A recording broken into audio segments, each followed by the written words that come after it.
from the ones you have spoken to, from what's on the ground, what does the pathway towards building this free Palestine look like? Yeah, there's no way to freedom. Freedom is the way. There's no way to decolonization. Decolonization is the way. There's no way to peace. Peace is the way. I'm gonna use a couple other people's visions, to borrow off of and to piggyback on. First, there's a well-known quote from somebody who lived under Nazi Germany, who said, first they came for the communists, and I didn't speak out because I wasn't a communist. Then they came for the trade unionists. I didn't speak out because I wasn't a trade unionist. Then they came for the Jews. I didn't speak out because I wasn't a Jew. Then they came for me. There was no one left to speak for me. And what my vision is we interrupt that right at the beginning. We see that they're coming for an oppressed group, Palestinians, people who are trans, the people who are disabled. They're coming for the mountains, the water, the trees, and all of us say we are Palestinian, we are trans, we are disabled, we are the mountains. Our mountains are us. We are the trees. We are the water. And you come for them, you come for all of us. An injury to one is an injury to all. And the first name I want to share is Mahmoud Darwish, beloved poet, Palestinian poet. And he tells us, to think of distant others. And when you think of distant others, think of yourself and say, if only I were a candle in the dark. I can't think of something more dark than ethnic cleansing and genocide and ecocide. And so let's be candles in the dark right now.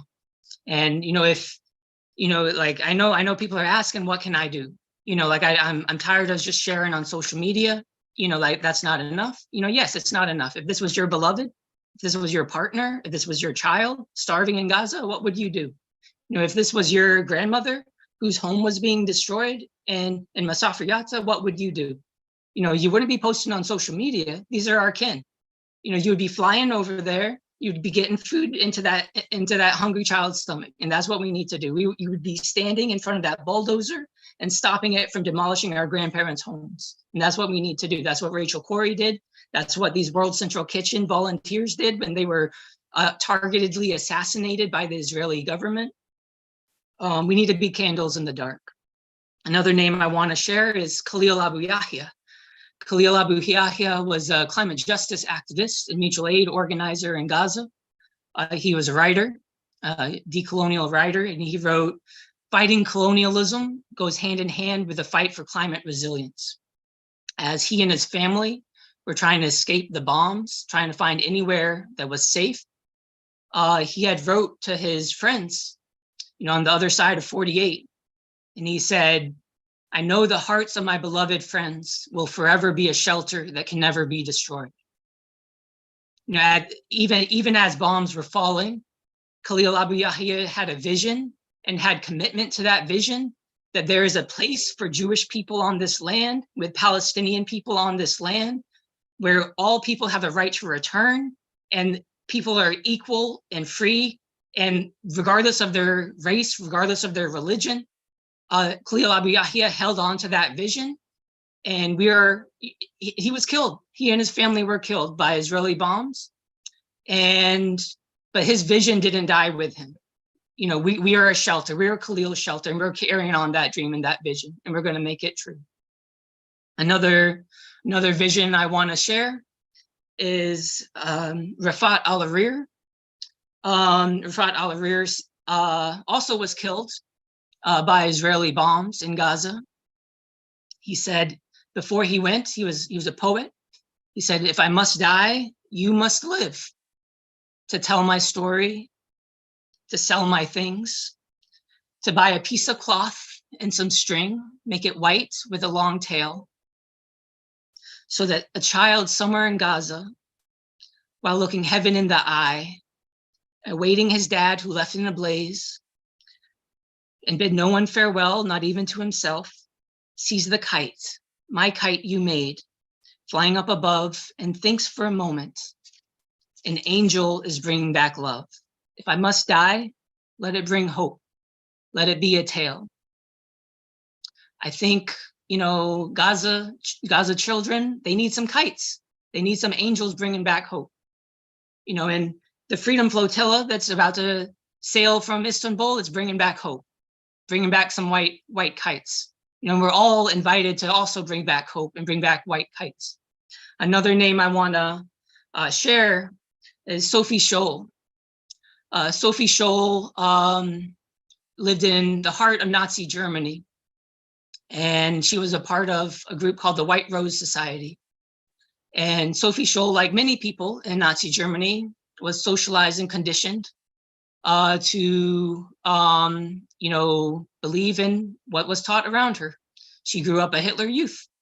That's the equivalent of Israel's Hilltop Youth. And Sophie Scholl became part of the resistance against the Nazi regime. And she became known as one of the leaders of one of the most inspiring heroes of anti-fascism. And so, whatever people have done in the past, there's a path forward.